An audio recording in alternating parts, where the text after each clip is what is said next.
Hey tech fans, welcome back in tutorial. In this video, we are going to learn how to enable dark mode on a WhatsApp, which will be better for your eyesight and all. So in this, I will guide you one of the easiest and step-by-step process to enable dark mode on a WhatsApp.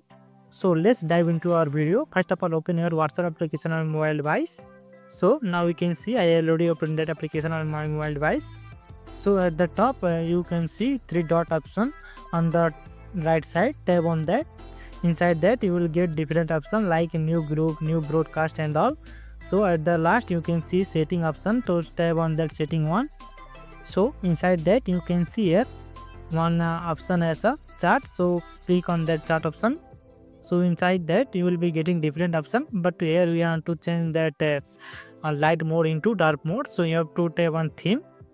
So now you can see it is showing as a system default and light and dark. If you want to change on the system default, you can tap first one option, but here we are for enable dark mode, so tap on dark mode, dark one. So then after click on OK.